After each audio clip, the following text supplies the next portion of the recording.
Dapat alam natin ito, ang espiritual na pagaling o paghilom sa pamamagitan ng pag-ibig ng Diyos.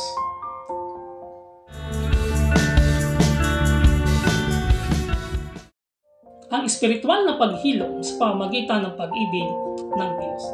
Sa unang Juan chapter 4 verse 18 to 19, walang takot sa pag-ibig, subalit ang ganap na pag-ibig ay nagpapalayas ng takot. Tayo'y umiibig sapagkat ang Diyos ang unang umibig sa atin. Maraming tao ngayon ang naghahanap ng kagalingan, hindi lamang sa katawan, kundi sa kalaliman ng kaluluwa.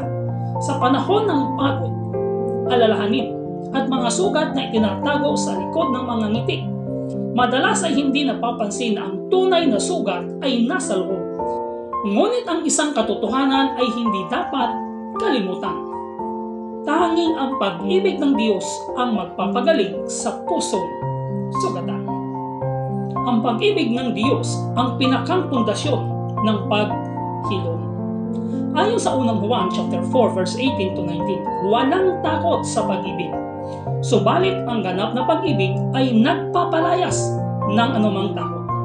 Ang ibig sabihin, kapag naunawaan at tinatanggap natin ang pag-ibig ng Diyos, unti-unting nawawala ang takot at sakit na bumabalot sa ating mga puso.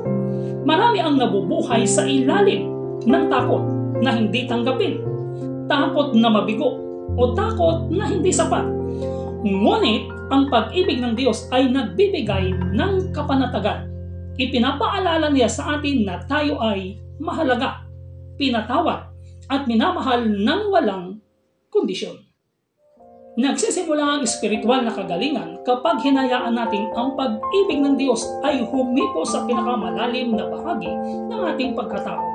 Hindi ito tungkol sa pagiging perpekto, kundi pagtanggap sa kanyang pag-ibig at pagbibigay daan dito na tayo ay baguhin mula sa loob. Ang pag-ibig na nagpapagaling ng mga kaluluwa.